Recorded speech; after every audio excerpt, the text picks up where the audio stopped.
Are you in the lines for a new car and you like front-wheel drive? I don't know why you like front-wheel drive, but if you're looking for front-wheel drive, stay tuned because this is going to be the 5 best front-wheel drive vehicles for under $5,000, using about 140 horsepower to the wheels.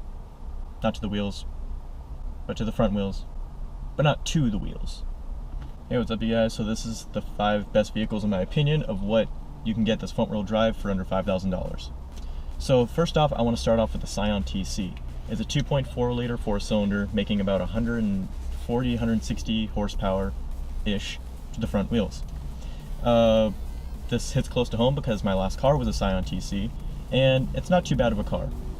I will admit the things I hate about it is that the whole interior is really cheap plastic, and after about a couple months of ownership, everything rattles, and it gets really irritating, but just crank up the radio and you're good. Unless you get subs, and then the subs will vibrate everything apart, like I did to mine, and then it rattles even more, which is worse. So this car actually got a 9.1 out of 10 on the Kelley Blue Book rating, which is really good. And the fuel economy is not too bad either. You're looking 22 city, 29 highway. Next up, we have a little throwback to about the 1990s, and I would have to go with the 1994 to 2001 Acura Integra. With the Acura Integra, you're getting a 1.8 4-cylinder producing about 140 horsepower to the wheels.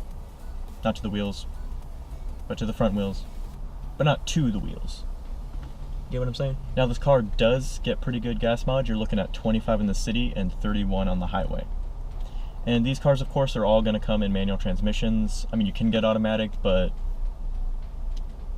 get manual. Number 3 on this list is going to be the Mini Cooper S, using about 140 horsepower to the wheels. Not to the wheels, but to the front wheels, but not to the wheels. That's what I was finding in about that $5,000 price range. What you get with the Mini Cooper S, first of all, it's supercharged.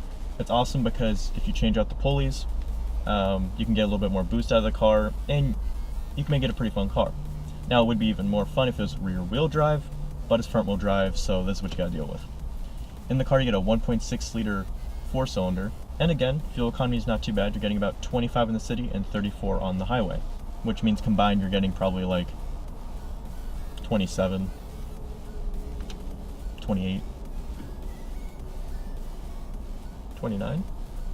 Number 4 on this list, you're gonna have the Acura RSX.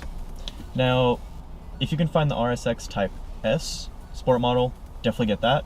But the RSX is actually not too bad. It aged really well. I will admit, the RSX looks nicer with a spoiler in the back. So if you get a standard RSX, put that spoiler on the back. It looks real good. So out of the RSX, you're getting 160 horsepower, getting around 27 miles a gallon in the city and 33 on the highway. And you're getting this out of your 2-liter 4-cylinder engine. Let's talk a little bit about the RSX though. RSX Type. Let's talk about the RSX Type S a little bit.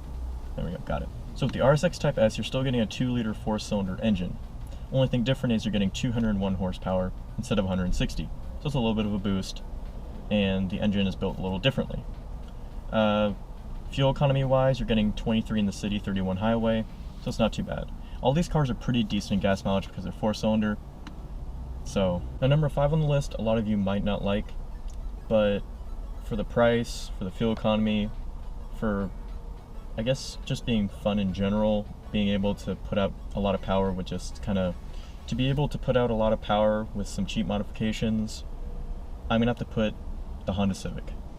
Now, I'm talking about the 5th and 6th generation Honda Civic. You either coupe or hatchback. I think hatchback's a lot better. I think the capabilities of it looking nicer.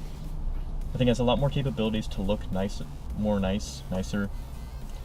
And I also just put the coupe in there because it's a coupe. But the reason why, so you already know, so I'm not going to go into detail about the engines, about what the horsepower is. The thing is, everyone knows that they're not the quickest cars, and they're front-wheel drive, and a lot of people don't like them, and a lot of people think they're rice. Yes, a lot of them are rice, but I think it's pretty cool if you can make it look decent, and then just slap on an eBay turbo, and just run it to the ground, and then engine's easy to pull out, rebuild it, maybe put stronger components, put more boost, and it's a fun little car. But those are going to be my opinion on the top 5 front-wheel drive cars for under $5,000. I got the prices off of Craigslist. A lot of them, most of them were under $5,000. If anything, there was $300 more, which you can negotiate. So still a $5,000 car. Now, this is not something you're going to get at a dealership because they're going to mark up the prices because they got to make profit.